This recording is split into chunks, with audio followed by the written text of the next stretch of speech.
नमस्कार, मैं हूं AK कश्यप। 8वें वेतन आयोग से संबंधित चेयरमैन मिस्टर श्री गोपाल मिश्रा का एक लेटर को समझेंगे कि किस तरीके से उन्होंने कमेटी गठन करने को लेकर जो लेटर रिलीज किया था 23 अप्रैल 2025 को, उसका क्या लास्ट डेट कब तक है और क्या जो तिथि निर्धारित किया गया था अभी तक क्या बातें निकल कर आए हैं।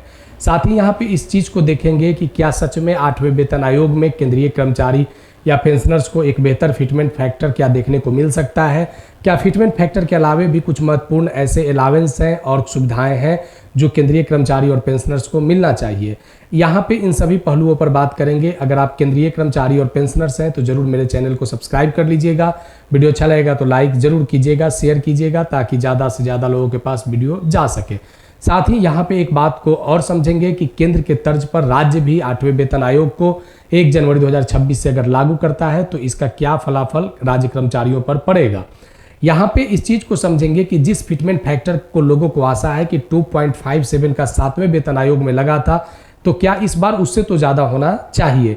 क्योंकि अगर बात करें कि 2016 के बेस पर जो 7वां वेतन तय किया गया था, तो 2026 के बेस पर महंगाइयाँ बढ़े हैं, बहुत से ऐसे जो कंजम्पशन है उसका रेट बढ़ा है। तो क्या इस सभी चीज़ों को देखा जाएगा, क्या इसमें देखा जाएगा कि जो काफ़ी पहले से जो एक क्राइड फार्मूला है, क्या उस एक क्राइड फार्मूला में भी क्या बदलाव देखने को मिल सकता है। तो इन सभी पहलुओं को समझेंगे, लेकिन सबसे पहले जानेंगे यहाँ पे कि जो स्टाफ JCM साइड के जो चेयरमैन सेक्रेटरी हैं शिव गोपाल मिश्रा, इनका क्या जादू चल पाता है केंद्र सरकार के सामने या इनका जादू फेल हो सकता है।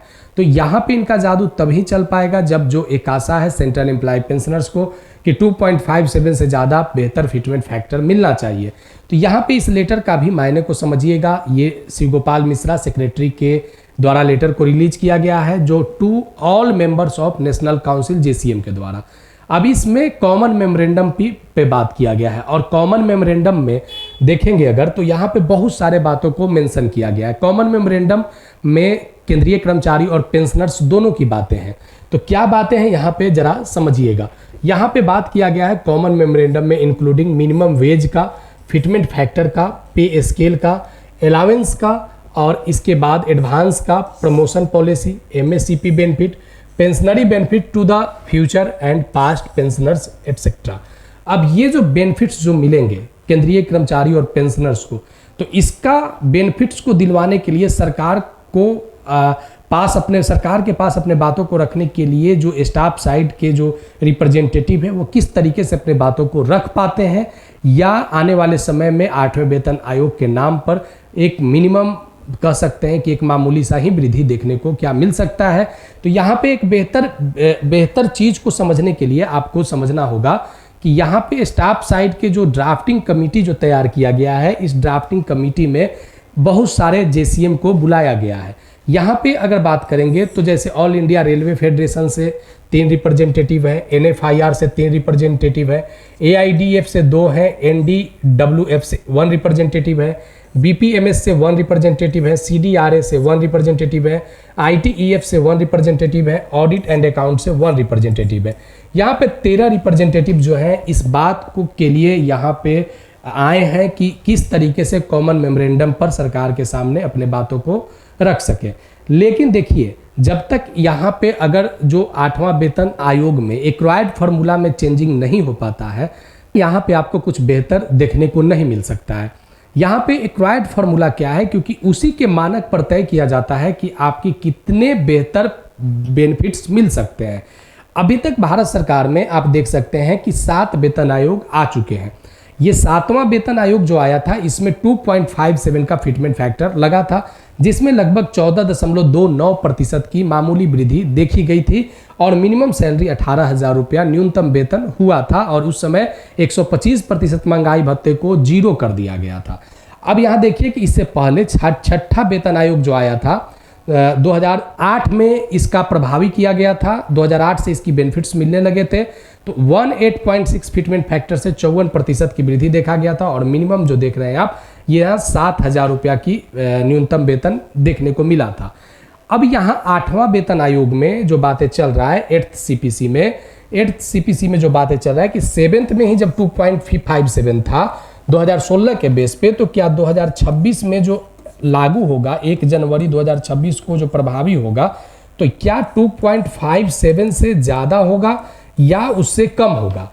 एक बात और समझिएगा कि अगर यहाँ अभी तक कमेटी गठन की कोई चर्चा नहीं किया गया है, अगर कमेटी गठन होने के बाद अगर बहुत रफ्तार से भी अगर काम चलेगा तो कम से कम 16 से 18 महीने का समय चाहिए, क्योंकि बहुत से पॉइंट पे स्टडी करने की आवश्यकता है।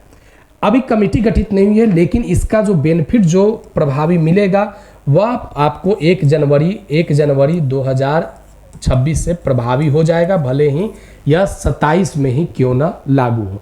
लेकिन अभी तक जो आप देख सकते हैं जिस तरीके की 8वें वेतन आयोग को लेकर जो स्लो प्रक्रिया चल रही है, इससे आप समझ सकते हैं कि 2027 ही इसके लिए जो 8वें वेतन आयोग से संबंधित वेतन भत्ते जो आपके सैलरी बनेंगे वह 2027 तक खींच सकता है।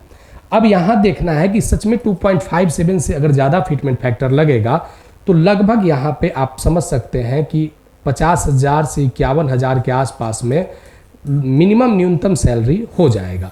इस सैलरी के अलावा बहुत सारे एचआरए तय किए जाते हैं इस पे, और बहुत सारे अलावेंस तय किए जाते हैं। तो क्या इन सभी में क्या सरकार बढ़ोतरी कर सकता है, तो आने वाले समय में एचआरए 8वें वेतन आयोग में कैसे बढ़ेगा इस पर चर्चा करेंगे। लेकिन ये आप जो देख रहे हैं न्यूनतम वेतन अगर 2.57 से ज़्यादा लगता है तो अप्रॉक्स ये 50,000 लगभग जा सकता है न्यूनतम वेतन। यहाँ पे जो चर्चाएं बाजार गर्म है, 2.62 मिनिमम फिटमेंट फैक्टर से लेकर 2.81 तक फिटमेंट फैक्टर पर चर्चाएं चल रहे हैं। लेकिन इन सभी बातों का इंपॉर्टेंस तब देखने को आपको मिल सकता है कि एक्वायर्ड फार्मूला में कुछ ऐसे पॉइंट हैं जिस पॉइंट में बदलाव की जरूरत है। जैसे फैमिली यूनिट जो तय किया गया है 1957 के इंडियन लेबर कॉन्फ्रेंस के बेस पर 3 यूनिट, जब तक इसे 5 यूनिट न किया जाए। दूसरा चीज यहाँ पे देख सकते हैं कि एक्वायर्ड फार्मूला में सैलरी को बढ़ाने के लिए कैलोरी कंजम्पशन की बात किया गया है। कैलोरी कंजम्पशन में कैलोरी को बनाने में कार्बोहाइड्रेट, प्रोटीन, फैट ये सभी की ज़रूरत है, और मिलने वाला जो उसका आइटम्स है धीरे धीरे कॉस्टली होते जा रहा है। तो यहाँ पे कैलोरी जो 2700 कैलोरी की जो बात किया गया है, यहाँ तक तो बात सही है। जो ग्राम्स भी तय किए गए हैं वह भी सही है, लेकिन इस ग्राम्स को परचेज करने में अब ज़्यादा पैसे की ज़रूरत पड़ते हैं, तो बेहतर होगा कि यहाँ पे भी एक बदलाव की ज़रूरत है।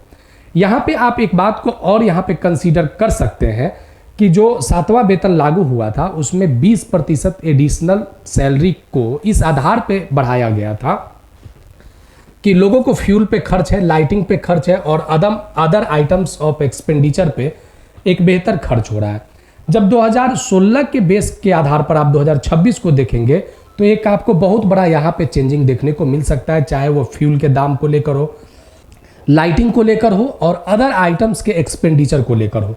तो यहाँ पे एक्वायर्ड फार्मूला जब तक नहीं बदला जाएगा तब तक 8वें वेतन आयोग में एक बेहतर फिटमेंट फैक्टर को आप नहीं देख सकते। तो सबसे पहले ये जरूरी है कि इसके बेस में, यानी जो काफ़ी पहले 10 को पहले एक्वायर्ड फार्मूला में जो मानक तय किए गए थे, इसमें बदलाव की ज़रूरत है। केंद्रीय कर्मचारी पेंशनर्स के हक के लिए बेहतर होगा कि यहाँ पे एक बेहतर फिटमेंट फैक्टर दिया जाए। साथ ही राज्य अगर लागू करता है तो इसी फॉर्मूले के आधार पर, केंद्र के बेहतर बेनिफिट के आधार पर राज्य भी इस चीज़ को लागू कर लेता है। तो केंद्रीय सरकार के कर्मचारी पेंशनर्स, राज्य सरकार के कर्मचारी पेंशनर्स को कैसे बेनिफिट्स मिलेगा 8वें वेतन आयोग में, इसका एक बहुत बड़ा निर्धारण करने का श्रेय जो सेक्रेटरी है शिव गोपाल मिश्रा, उनके कंधों पर आ चुका है। कर पाते हैं या केंद्रीय कर्मचारी और पेंशनर्स को क्या निराशा ही मिलेगा, जैसे महंगाई भत्ते को लेकर उन्हें मिल रहा है। आने वाले समय में बातें और करेंगे जो महत्वपूर्ण रूप से अगर कोई इन्फॉर्मेशन आता है 8वें वेतन आयोग से संबंधित। वीडियो अच्छा लगा है तो लाइक जरूर कीजिएगा, शेयर कर दीजिएगा, सुझाव होगा कमेंट में लिखिएगा। नए जुड़े हैं तो चैनल को सब्सक्राइब करके बेल आइकन को जरूर दबा दीजिएगा। मिलेंगे आगे नेक्स्ट वीडियो नेक्स्ट टॉपिक में। धन्यवाद।